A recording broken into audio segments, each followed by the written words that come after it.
Baiklah anak-anak, kita hari ini memasuki pelajaran keempat, yaitu menyambut usia balik. Baiklah, sebelum memulai pelajaran pada hari ini, mari kita berdoa terlebih dahulu. A'udzu billahi minasyaitonir rajim. Bismillahirrahmanirrahim. Raditu billahi rabba wa bil islami dina wa bi Muhammadin nabiyya wa rasula. Rabbi sidni ilma warzuqni fahma. Amin. Sekarang coba kalian perhatikan gambar tersebut. Semua manusia pasti akan tumbuh semakin besar. Di situ disediakan gambar mulai dari bayi, merangkak, latihan berjalan, sudah sekolah, remaja, sudah menjadi orang tua, dan bahkan sudah menjadi kakek nenek. Coba sekarang ini, kalian sekarang di posisi mana? Coba tunjukkan. Apakah nomor 2, 3, 4, atau bahkan nomor 7? Ayo, yang berani angkat tangan. Kalian berada di fase mana? Pertanyaan selanjutnya, sekarang berapakah umur kalian? Coba kalian hitung berapa umur kalian.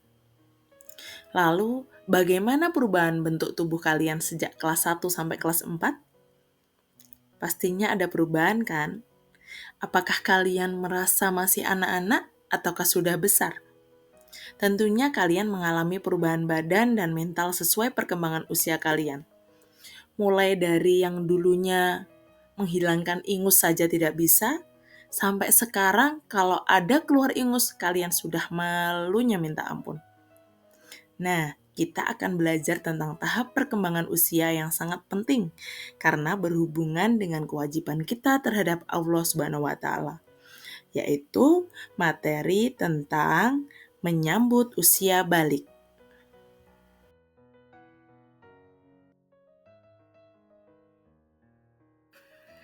Anak-anakku sekalian, tanda-tanda balik itu ada 2, yaitu menurut ilmu fikih dan juga menurut ilmu biologi. Yang kita bahas dulu adalah menurut ilmu fikih. Jadi tanda-tanda balik menurut ilmu fikih itu yang pertama mimpi basah. Yang kedua haid atau menstruasi, dan yang ketiga adalah berumur 15 tahun. Nah, sekarang kita akan bahas satu persatu. Yang pertama adalah mimpi basah. Mimpi basah itu apa sih Bu Alfi? Mimpi basah itu adalah peristiwa yang dialami oleh seseorang dalam keadaan tidur. Ya iya kan namanya mimpi, jadi dalam keadaan tidur. Tapi ketika basah itu bukan ngompol ya. Jadi sebenarnya itu adalah sperma. Dan itu menandakan kalau seseorang itu sudah memasuki usia balik. Jadi basahnya itu bukan karena ngompol, dan ini disebut dengan ihtilam. Nah, anak yang mengalami ihtilam berarti sudah mencapai usia balik dan wajib sekali dikenai hukum-hukum dalam ajaran Islam. Misal, yang namanya Arka itu kok tadi malam tidur tiba-tiba bangun tidur kok celananya basah dan ternyata dia nggak ngompol. Nah, seketika itu juga dia sudah berkewajiban untuk melaksanakan syariat Islam. Selanjutnya adalah menstruasi. Apa sih menstruasi itu, Bu? Yaitu keluarnya darah dari rahim seorang wanita pada waktu-waktu tertentu. Ini biasa kita sebut dengan haid atau datang bulan dan dialami oleh seorang anak perempuan mulai umur 10 sampai 11 tahun. Jadi yang mengalami ini anak perempuan bukan laki-laki. Tidak mungkin kalau laki-laki itu mengalami haid ya. Misal contohnya ketika memasuki umur 10 tahun, Levisa ini perutnya sakit sekali dan tiba-tiba keluar darah. Nah, ini yang dinamakan dengan darah haid.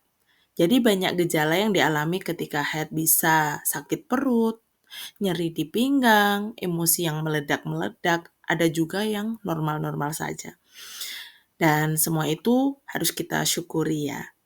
Kemudian mengenai siklus haid ini biasanya 7 hari sampai 15 hari. normalnya itu 7 hari, maksimalnya 15 hari. Nah, kalau lebih dari 15 hari ini namanya istihadah dan tetap wajib sholat. Kemudian seseorang yang sudah haid, maka semua pertanggungjawabannya atas perbuatannya ini dihadapkan kepada Allah. Jadi semua sudah terikat dengan hukum syariat. Dan yang ketiga adalah umur 15 tahun. Siapapun ketika dia sudah berumur 15 tahun, baik laki-laki maupun perempuan, meskipun dia belum pernah mimpi basah, ataupun yang perempuan belum pernah sama sekali mengeluarkan darah haid, maka dia sudah memasuki usia balik dan wajib melaksanakan semua perintah Allah dan menjauhi segala larangan Allah, karena dia sudah memasuki usia yang mana dia sudah punya kewajiban terhadap syariatnya Allah. Nah, yang kedua adalah tanda-tanda usia balik menurut ilmu biologi. Yang akan kita bahas dulu adalah tanda-tanda bagi yang laki-laki. Dilihat gambar pertama, di situ di leher itu tumbuh apa? Iya, betul. Di situ adalah tumbuh jakun bagi laki-laki. Kemudian yang kedua, tumbuh rambut di bagian tubuh, baik itu di ketiak, di kemaluan, kemudian jenggot, kumis, dan jambang. Kemudian yang ketiga, suaranya jadi lebih berat. Dan gambar yang keempat, dilihat itu badannya, badan menjadi semakin kekar dan berotot. Dan gambar yang kelima, ini gerak jadi semakin aktif dan nafsu makan semakin meningkat. Oke anak-anak, selanjutnya kita bahas tentang tanda-tanda perempuan yang memasuki usia balik menurut ilmu biologi. Jadi dilihat pada gambar yang pertama itu ada gambar anak yang sakit perut. Nah, itu menandakan dia menstruasi, haid setiap bulan. Kemudian gambar yang kedua, nah kulit jadi semakin halus dan mulus.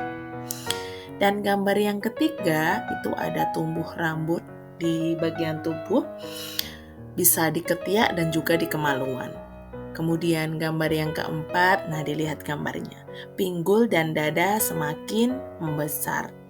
Dan gambar yang kelima itu suara jadi lebih merdu. Kalau perempuan ini cenderung lebih melengking ya. Kemudian yang keenam, nah nafsu makan semakin meningkat. Bawaannya pengen makan terus gitu ya. Nah ini anak-anak yang sangat ditekankan dan perlu sangat penting untuk kalian perhatikan. Jadi ketika kita berhadas besar, misalnya yang laki-laki habis mimpi basah, kemudian belum sempat mandi, dan juga yang perempuan itu posisi masih haid, belum suci, kedua-duanya belum bersuci, maka dilarang keras bagi kalian untuk melaksanakan yang pertama sholat. Jadi tidak boleh ya kalian sholat, harus bersuci terlebih dahulu. Kemudian tidak boleh membaca Al-Quran. Dan yang ketiga, tidak boleh memegang Al-Quran. Ini sangat umum biasanya kalian itu asal memegang Al-Quran padahal kalian sedang berhadas besar. Berhadas kecil pun tidak boleh, apalagi berhadas besar. Kemudian selanjutnya adalah tawaf. Ya, tawaf di Makkah. Kemudian baik itu ketika haji maupun umroh, jadi tidak boleh. Kemudian selanjutnya adalah berdiam diri di masjid atau i'tikaf. Jadi semua itu dilarang ketika kalian sedang berhadas besar. Sekarang kita akan belajar tentang tata cara mandi besar atau mandi wajib. Jadi yang pertama kita lakukan adalah niat. Misal niat setelah selesai haid.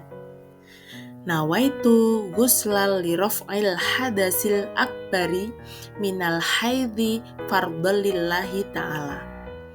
Dan kalau misal setelah mimpi basah, Nawaitu ghuslal li raf'il hadatsil akbari minal junubi fardal lillahi ta'ala. Selanjutnya adalah membasuh kedua tangan dengan sebanyak 3 kali. Yang ketiga, membersihkan kemaluan dengan tangan kiri hingga bersih. Dilanjutkan dengan wudhu sebelum mandi. Nah, setelah itu membasuh rambut dengan tangan ke seluruh permukaan kulit kepala sampai rata. Jangan sampai ada bagian yang tidak terkena air, karena itu akan membuat tidak sah. Selanjutnya, mengguyur kepala, lalu mengguyur ke seluruh tubuh. Dan kita gunakan sabun, sampo, ini sama dengan kita mandi keramas itu loh.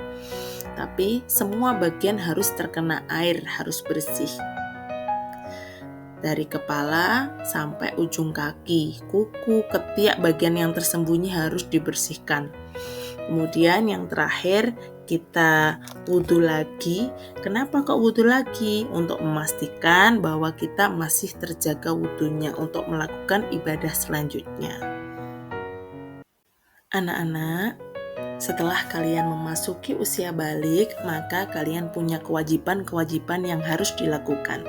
Karena kalian sudah masuk pada hukum syariat Allah. Jadi sudah terikat dengan hukum-hukum Allah. Apa saja kewajiban-kewajibannya? Yang pertama adalah mengerjakan sholat 5 waktu. Jadi sholat subuh, duhur, asar, maghrib, isya, semuanya harus dilakukan. Baik secara munfarid maupun berjamaah. Yang kedua adalah menutup aurat. Dan yang ketiga adalah menuntut ilmu. Mengenai sholat 5 waktu, seseorang yang sudah balik maka wajib menjalankan sholat 5 waktu. Karena jika tidak melaksanakan maka akan mendapatkan dosa dan hukuman dari Allah. Karena apa? Karena sholat adalah tiang agama. Sholatnya ada berapa? Iya, 5. Sholat subuh 2 rakaat, sholat duhur 4 rakaat, sholat asar 4 rakaat, sholat maghrib 3 rakaat, sholat isya 4 rakaat. Oke, selanjutnya adalah kewajiban yang kedua, menutup aurat. Aurat itu apa?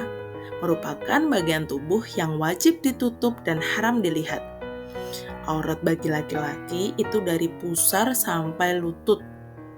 Sedangkan bagi perempuan itu beda ya.